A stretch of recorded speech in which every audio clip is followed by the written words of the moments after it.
მოგესალმებით, მივესალმებით ჩვენს ხმენელს ეთერში ბოლნისის ხმა არის. ბოლნისის ხმა პროექტი მისი ხმის ფარგლებში ხორციელდება, რომლის მხარდამჭერია გერმანიის საგარეო საქმეთა სამინისტრო და DVV International-ი. დღევანდელ ჩვენს გადაცემაში ვისაუბრებთ პროექტ მედია წიგნიერების შესახებ, რომლის მენეჯერი იმყოფება ჩვენთან ერთად ქალბატონი თეონა ფურცხვანიძე. პროექტი მედია წიგნიერება დემოკრატიული და მდგრადი საზოგადოებისთვის საქართველოში ხორციელდება ჩეხური ორგანიზაცია People in Need-ის მიერ, რადიო მარნეულთან თანამშრომლობით და ჩეხეთის საგარეო საქმეთა სამინისტროს ფინანსური მხარდამჭერით. მოგესალმებით ქალბატონო თეონა, მადლობას გიხდით იმისთვის, რომ ჩვენ გადაცემის სტუმარი ხართ დღეს და პირველ რიგში გაეცანით ჩვენს მაყურებელს. მოგესალმებით, მადლობას გიხდით მოწვევისთვის. მე ვარ თეონა ფურცხვანიძე, წარმოვადგენ ჩეხურ ორგანიზაციას People in Needs მედია წიგნიერების პროექტის მენეჯერი. როგორ შეიქმნა პროექტის, როგორ ჩამოყალიბდა იდეა, რომ ეს პროექტი უნდა შექმნილიყო? საზოგადოებაში არსებული სხვადასხვა გამოწვევების საფუძველზე ვითვალისწინებთ იმას, რომ ეთნიკური უმცირესობებით დასახლებულ რეგიონებში ერთ-ერთ მნიშვნელოვან ბარიერს წარმოადგენს სწორედ ენის ბარიერი და ასევე გარკვეული მასალების თავიანთ მშობლიურ ენაზე ხელმისაწვდომობა. შესაბამისად შევარჩიეთ სამცხე-ჯალახეთის და ქვემო ქართლის რეგიონები იმისთვის, რომ განგვეხორციელებია მედია წიგნიერების პროექტი.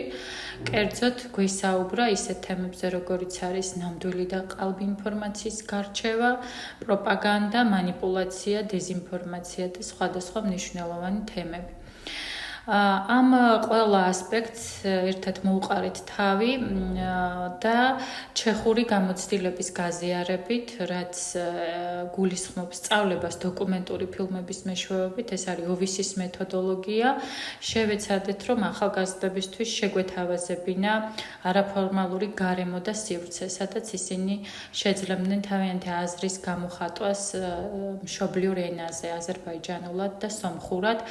მოგიხსენებათ სამწუხაროდ ძირითადად ქართულ ენაზე ტარდება ხოლმე მსგავსი ტიპის აქტივობები. ვფიქრობ, რომ პროექტმა გაამართლა, ფაქტობრივად უკვე დასასრულისკენ ვართ ამ პროექტის და შეგვიძლია გარკვეულწილად შედეგებიც შევაჯამოთ.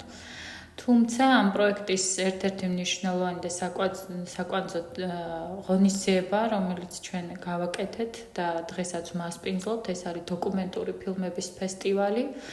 დოკუმენტური ფილმების ფესტივალი 1999 წლიდან ყოველწლიურად ტარდება ჩეხეთის რესპუბლიკაში, ჩეხეთის დედაქალაქში, პრაღაში და სხვადასხვა ქალაქებში, სკოლებში. უმეტესწილად ხდება მისი ორგანიზება და ასევე დიდ კინოთეატრებში, ძირითადად დედაქალაქში, სადაც ამის საშუალებაა და უამრავი მაყურებელი ესწრება ყოველწლიურად. ფილმების თემატიკა არის სხვადასხვა, ყოველწლიურად იცვლება, გარკვეული ერთი მნიშვნელოვანი მიმართულება არსებობს. არის გენდერის თემები, აქტიური მოქალაქეობა, არის გარკვეულწილად პოლიტიკური თემებიც. რუსეთ-უკრაინის ომსაც შეეხო გარკვეულწილად წლევანდელი ფილმების ფესტივალი და ასევე ისეთი მნიშვნელოვანი საკითხები, როგორიც არის თუნდაც არჩევნები, თუნდაც ადამიანის უფლებათა სფერო. ბოლო პერიოდში საკმაოდ გააქტიურებულია საუბრები გლობალიზაციასთან დაკავშირებით, ასევე ეკოლოგიურ პრობლემებთან დაკავშირებით. და ჩვენ საშუალება გვაქვს აი ამ ძალიან დიდი მედიათეკიდან ავარჩიოთ ფილმები, მოვარგოთ ის საქართველოს კონტექსტს, თარგმნოთ ან გავახმოვანოთ ან სუბტიტრების სახით შევთავაზოთ ჩვენს მაყურებელს და შემდგომ უკვე აუდიტორია ჩავრთოთ დისკუსიებში და ამ ფილმის განხილვის პროცესში. რამდენად დიდი იყო ახალგაზრდებისგან დაინტერესება აი ამ პროექტზე და ჩართულობა რამდენად დიდი იყო? გამომდინარე იქედან, რომ გარკვეულწილად არაფორმალური ხასიათის აქტივობები მუნიციპალიტეტებში ბოლო პერიოდში გააქტიურდა, თუმცა ჯერ კიდევ არსებობს მსგავსი აქტივობების ნაკლებობა, დაინტერესება საკმაოდ დიდი იყო. ქვემო ქართლის რეგიონში ჩვენ მოვიცავით 3 მუნიციპალიტეტი და უმეტესწილად ორიენტირებული ვართ, რომ სოფლებში ჩატარდეს მსგავსი ტიპის ღონისძიებები. ეს არის გარდაბანი, მარნეული და ბოლნისი და ერთ-ერთ სოფელში ბოლნისის მაგალითად დარბაზში საერთოდაც ეს იყო პირველი პროექტი, რომელშიც ახალგაზრდები ჩაერთნენ და თავიანთი, ესე ვთქვათ, მოსაზრებების და დაფიქსირების საშუალება მიეცათ. მე მინდა ყურადღება გავამახვილო ოვისის მეთოდოლოგიაზე, რამე თუ ამ მეთოდოლოგიის გამოყენებით ბავშვები აქტიურად არიან ჩართული, არა მხოლოდ დოკუმენტური ფილმის ჩვენების და განხილვის დროს, არამედ თავადაც აქვთ შესაძლებლობა შეიმუშავონ ახალგაზრდული მედია ინიციატივები. ანუ ოვისი ეს არ არის მხოლოდ ფილმის ჩვენებაზე დასწრება და შემდგომ უკვე შინ დაბრუნება. ეს არის მთელი ჯაჭვი იმ პროცესებისა, რაც იწყება, ესე ვთქვათ, დოკუმენტური ფილმის შერჩევით, შემდეგ ლიცენზიის მოპოვებით ამ ფილმზე, ის გრძელდება უკვე ადგილობრივი ორგანიზაციების გადამზადებით, ჩვენ ასევე შევიმუშავებთ სახელმძღვანელოს კონკრეტულ ფილმებზე დაყრდნობით, სახელმძღვანელოში მოცემული არის ის ძირითადი თემები, რასაც ფილმი ეხება, რასაც ფილმი ამახვილებს ყურადღებას და ასევე გარკვეული სავარჯიშოები, რაც ეხმარება ფასილიტატორებს, რომ სწორად წარმართონ პროცესს და საინტერესო და პროდუქტიული გახადონ ეს აუდიტორიისათვის.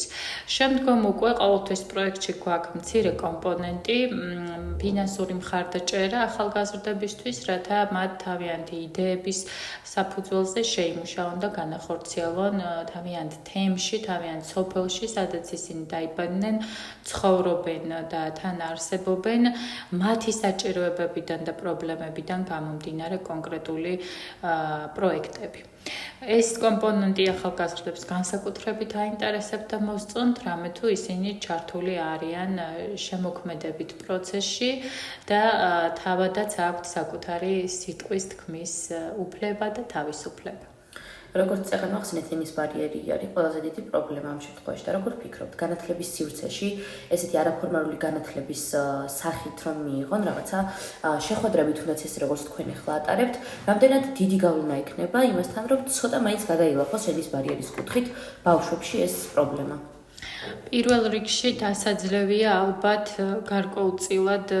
გარკვეული მორიდება ბავშვებში, რომ საკუთარი აზრი გამოთქვან. ახალგაზრდა თაობაში უფრო მეტად თამამი და მოწადინებული ახალგაზრდები გვყავს, თუმცა მაინც მათ სჭირდებათ დამატებითი მხარდაჭერა, წახალისება იმისთვის, რომ მსგავსი სივრცე შევქმნათ მათთვის, სადაც ისინი გულწრფელად ღიად დააფიქსირებენ თავიანთ მოსაზრებებს, განსაკუთრებით წლების განმავლობაში ქვემო ქართლის რეგიონში ალბათ იგრძნობოდა ეს პრობლემა, გარკვეული ვთქვათ კულტურული თავისებურებების და ადათ-წესების და ტრადიციების გამო ჩვენ ბუნებრივია პატივს ვცემთ ამ ყველაფერს, მაგრამ ამავდროულად მოხარული ვარ, რომ ოჯახებიდან ბავშვებს არ აქვთ რაიმე შეზღუდვა მსგავსი ტიპის აქტივობებზე დაესწრონ, აქტიური მონაწილეობა მიიღონ და ჩვენც მაქსიმალურად ვცდილობთ ხელი შევუწყოთ მათ, არაფორმალური სივრცე შევქმნათ მათთვის და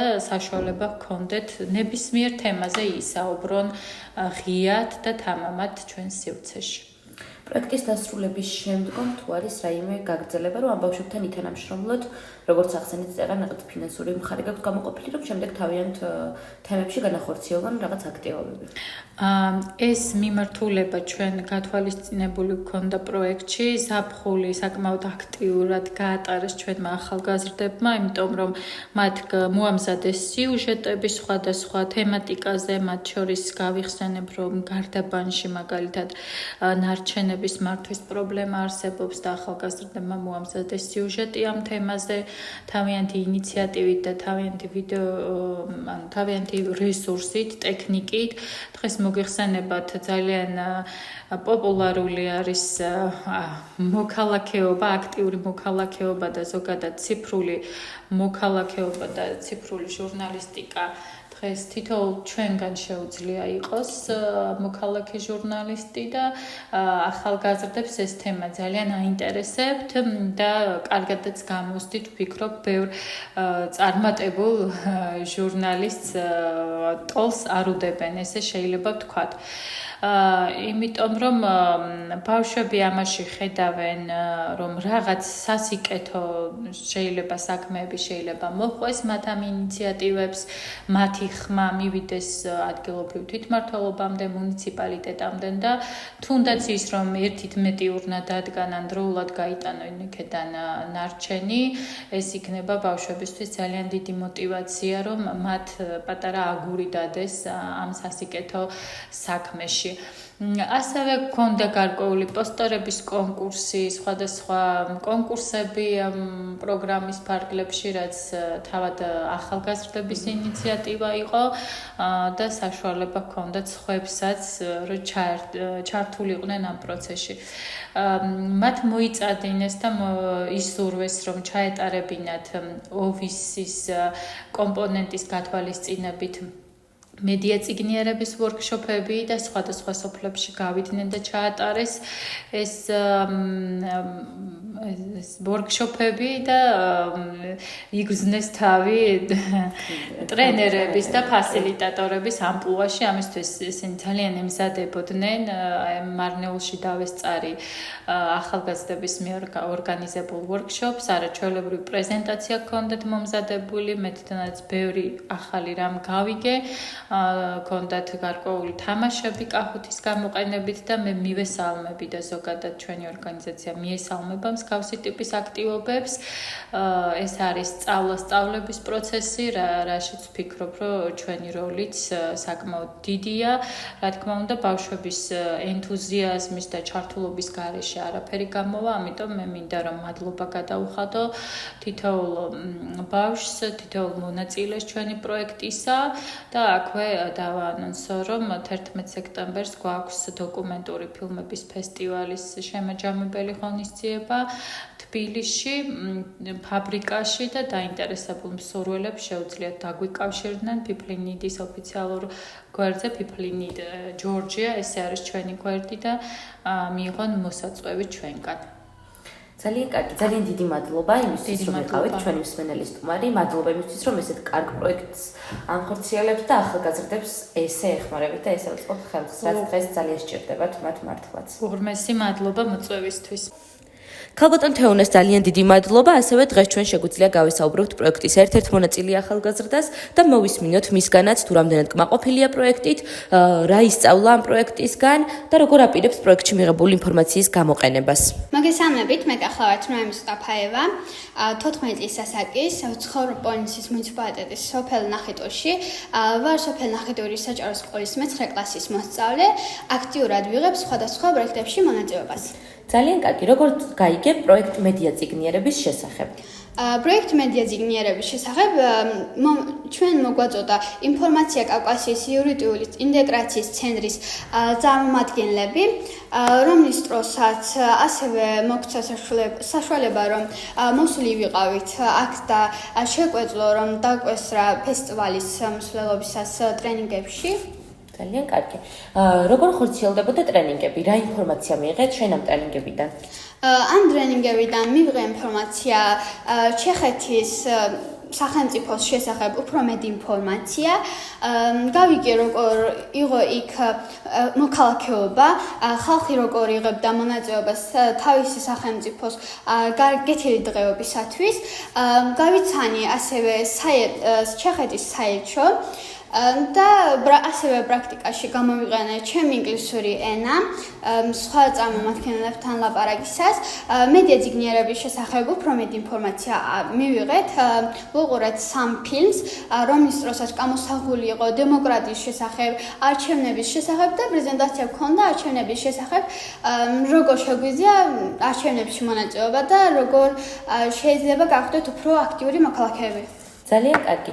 აპირებთ თუ არა რომ პროექტის განმავლობაში რაიმე განახორციელა მათთან ერთად თუ იყო მათგან შემოთავაზება? თუ მათგან შემოთავაზება იქნება, აუცილებლად მეც ვაპირებ პროექტის განხორციელებას, რადგან ვფიქრობ, რომ ეგ პროექტის საშუალებას მოგცემს ჩვენს ახალგაზრდებს, რომ გახდეთ უფრო აქტიურები, გავაღრმავოთ ჩვენი ცოდნა და გამოცდილება და ასევე უნარები. ძალიან დიდი მადლობა თქვენ რომ იყავით ჩვენი დღევანდელი მსმენელი სტუმარი. მე კი დღეისთვის გემშვიდობებით მომავალ კვირამდე. ნახვამდის.